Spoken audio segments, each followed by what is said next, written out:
Hello, dear students. Welcome to online classes of English conducted by Amrit Senior Secondary School. Students, आज जो हम lesson का concluding portion करने जा रहे हैं, लेसन हमारा चल रहा था the portrait of a lady, page number 12 है जो इस लेसन का लास्ट पार्ट है।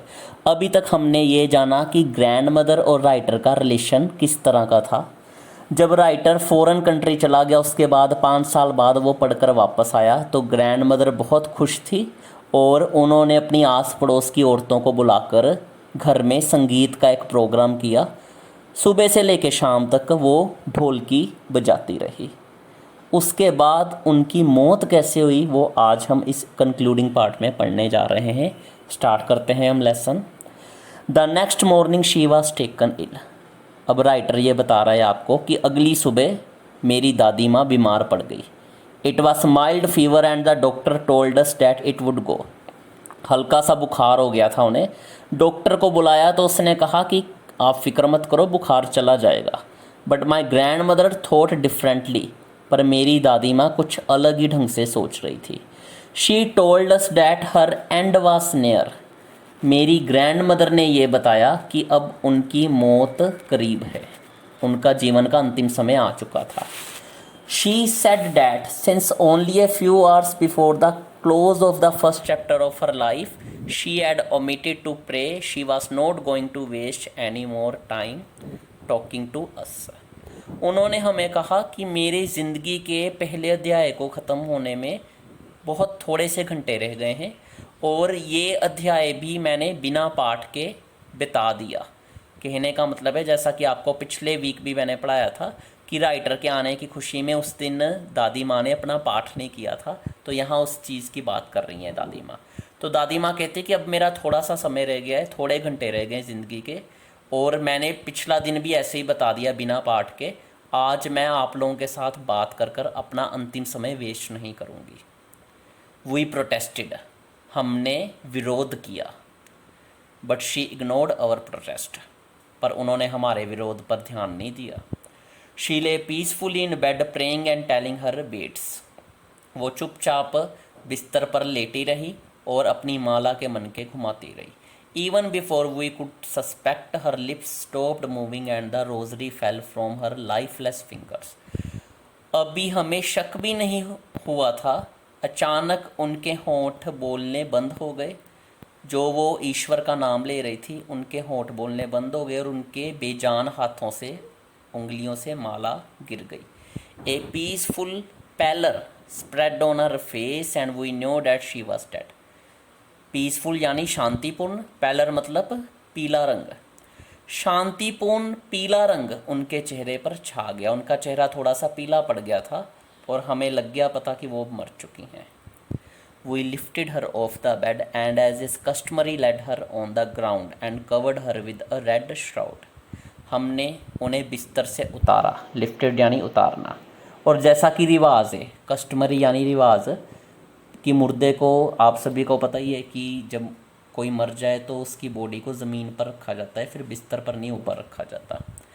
तो हमने अपनी दादी माँ की डेड बॉडी को ज़मीन पर रखा और उन्हें लाल कफन से ढक दिया। श्राउड होता है कफन। After a few hours of mourning we left her alone to make arrangements for her funeral. तो मॉर्निंग स्टूडेंट्स, ये ध्यान से देखिए इसके स्पेलिंग, ये MOU वाला मॉर्निंग है। एक तो MOR वाला मॉर्निंग होता है, उसका मतलब होता है सुबह। ये मॉर्निंग है, बोलने में ये भी मॉर्निंग ही है, पर इसका मतलब है अफसोस। कुछ घंटे अफसोस करने के बाद हम लोगों ने उनके शरीर को कुछ समय के लिए ऐसे छोड़ दिया ताकि हम उनके अंतिम संस्कार की तैयारी कर सकें। फनरल होता है अंतिम संस्कार। In the evening we went to her room with the crude stretcher to take her to be cremated. Cremated मतलब अंतिम जो श्रद्धांजलि दी जाती है। एक क्रेमेटेड का मतलब दफनाना भी होता है, पर राइटर ने अपनी दादी माँ को दफनाया नहीं था बल्कि पूरा उनकी अंतिम क्रिया की थी। यहाँ क्रेमेटेड का मतलब हम अंतिम क्रिया लेंगे। स्ट्रेचर अर्थी, क्रूड स्ट्रेचर यानी बड़ी अर्थी। तो उनके लिए एक बड़ी अर्थी का इंतज़ाम किया गया और वो हम शाम को उनके कमरे में लेकर आए। The sun was setting and had lit her room and veranda with the blaze of golden light. सूरज अस्त होने जा रहा था और उनके कमरे में सूरज के अस्त होने वाली रोशनी आ गई थी। सुनहरे रंग की रोशनी वरांडे में या जो कोर्टयार्ड था वहाँ भी आ गई थी। We stopped halfway in the courtyard. वरांडे में ही हम आधे रास्ते रुक गए। All over the veranda and in her room, right up to where she lay dead and stiff wrapped in a red shroud, thousands of sparrows sat scattered on the floor. रुक क्यों गए थे राइटर और उसके परिवार वाले? अर्थी को लेकर ही, क्योंकि उस वरांडे में और उस कमरे में जहाँ पर पहले दादी माँ की डेड बॉडी पड़ी हुई थी और जहाँ उनका अकड़ा हुआ शरीर पड़ा हुआ था, स्टिफ यानी अकड़ा हुआ, रैप्ड मतलब लपेटा हुआ, श्राउड मतलब कफन, जहाँ उनका अकड़ा हुआ शरीर लपेटा हुआ था लाल रंग के कफन में, वहाँ पर बहुत सारी हज़ारों की गिनती में चिड़िया आ गई और फर्श पर आपस में वो एक तरह से बिखर गई। पूरे फर्श पर चिड़ियाँ ही दिखाई दे रही थी। देयर वाज नो चिरपिंग, पर वो चिड़ियाएँ सारी चुप थी, कोई भी चहचहा नहीं रही थी। कहने का मतलब है कि चिड़ियों को भी इतनी समझ थी कि जो दादी माँ उन्हें हर रोज़ रोटी खिलाया करती थी, आज वो इस दुनिया से महाप्रयाण कर रही है। महाप्रयाण का मतलब है परलोक गमन करना या इस दुनिया से विदा होना। We felt sorry for the birds and my mother fetched some bread for them. हमें उन पंछियों को देखकर बड़ा दुख हुआ। मेरी माँ ने यानी राइटर की माँ उन पंछियों के लिए कुछ रोटी के टुकड़े लेकर आई। यहाँ ब्रेड का मतलब है रोटी है। She broke it into little crumbs the way my grandmother used to and threw it to them. मेरी मोम ने रोटी के छोटे छोटे टुकड़े कर कर चिड़ियों को डाले उस कमरे में, जिस तरह से मेरी दादी माँ डाला करती थी। The sparrows took no notice of the bread. चिड़ियों ने भी ध्यान नहीं दिया उन रोटी के टुकड़ों पर, वो रोटी के टुकड़े ऐसे ही पड़े रहे थे। तो दादी माँ के शरीर को लेकर जाया गया संस्कार के लिए। When we carried my grandmother's corpse off, corpse का मतलब होता है लाश। They flew away quietly। जब हम लोगों ने अपनी दादी माँ की लाश को घर के बाहर हम ले गए तो वो चिड़ियाओं को समझ आ गया था कि अब दादी माँ जा रही हैं। वो सारी चिड़ियाएँ भी उड़ गई धीरे से। Next morning the sweeper swept the bread crumbs into the dustbin. अगली सुबह यानी अब संस्कार हो चुका था दादी माँ का, अब अगली सुबह की बात हो रही है।